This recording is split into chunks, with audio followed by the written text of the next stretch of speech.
Welcome back to the Encausticastle. I'm Patricia Baldwin Segerbrook, and I want to show you what has become of this walnut ink. On this first panel you're looking at here, this is just the reduced, intensified dye ink put down on the board and left.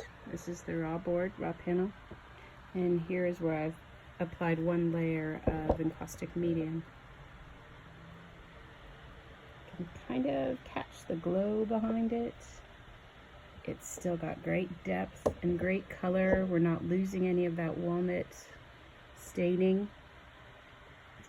And then here is what has become of, well, the first iteration. So this, you can see the sweeps in here. This was done with that first, if you watched them, the first take, the first run before I reduced the ink. It was still heavily diluted. I'd extracted from the walnuts and then removed all the walnuts and debris and was setting it back on to reduce, and played with it before it had begun to reduce. So that's a much lighter stain power, as you can see on that encaustic board.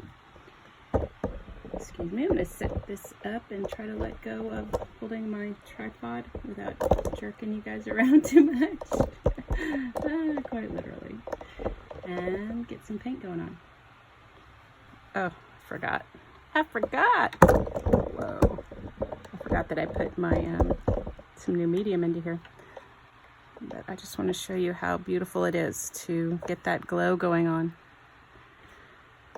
And as you can see, there's no dispersion. The ink does not travel as you apply the medium, which is really nice to know. I think some materials do, some inks, some dyes, some applications that you can put down on that board to begin with will travel with the encaustic medium when you put it down and smear on you, which is kind of a bummer when you don't want that to happen.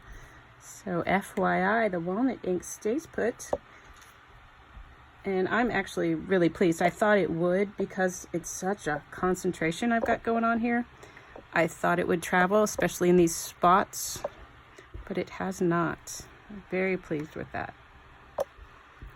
And if you watched the quick little recording where I put this layer down, this where I splashed and painted this darker walnut ink onto the boards, I let it sit for maybe 5 minutes and then hit it with water so that these are the washed away, where it was still wet enough that the water took it away, and this is where it had dried in. So that's why I have those intermediate tones going on. I'm gonna fire it up. Oh, maybe I should get the flame going, huh? Now, I know you all watching this know what I'm doing, but I'm just so thrilled with the effect of this walnut ink, hold on the encaustic board, that I wanted to share the whole process all the way through to the medium application. Design concept happens in everybody's own hand and make method and mode, but to get this start layer going on, it's so delicious.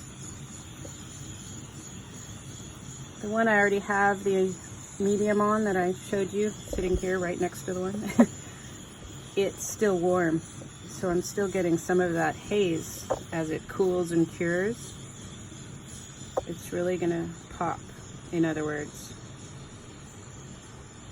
And I'm trying to work tonally, so I stayed with the umbre kind of color, in my world the tar color, and then black and white cream a little bit. I really like how it looks. Excuse my arm. Gorgeous, huh?